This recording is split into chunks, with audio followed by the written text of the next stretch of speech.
প্রধানমন্ত্রী নরেন্দ্র মোদী তার মেয়াদকাল 9 বছর পূর্ণ করেছে। শুক্রবার মোদীর 9 সাল পূর্তিতে 9 সওয়াল করেছেন কংগ্রেস নেতৃত্ব। কংগ্রেস প্রশ্ন তুলেছে ক্রমবর্ধমান মূল্য, বেকারত্ব, কৃষকদের আয়ের মতো ইস্যুতে। আর এই সমস্ত ইস্যুতে প্রশ্ন তুলে বিশ্বাসঘাতকতার জন্য ক্ষমা চাওয়ার দাবি তুলেছে কংগ্রেস। কংগ্রেসের কথায় শুধু 9 বছরকে 9 প্রশ্নবাণে বিদ্ধ করেনি কংগ্রেস। কংগ্রেসের পক্ষ থেকে এই দিনটিকে মাফি দিবস পালনের দাবি তোলা হয়েছে।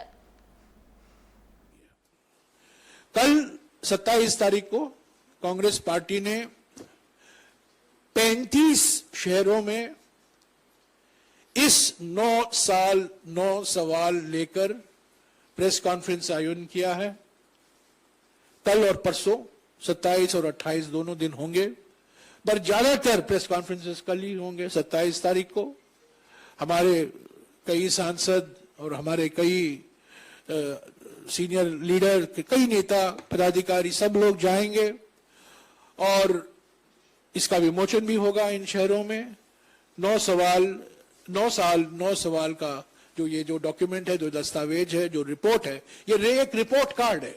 ये मानकर चलिए कि ये एक रिपोर्ट कार्ड है और इसमें हर एक सवाल के लिए जो बैकग्राउंड जानकारी जरूरत है उसमें दिया गया है।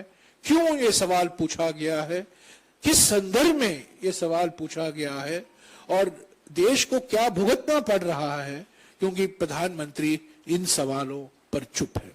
ये रिपोर्ट कार्ड अंग्रेजी में है और हिंदी में भी, दोनों में है।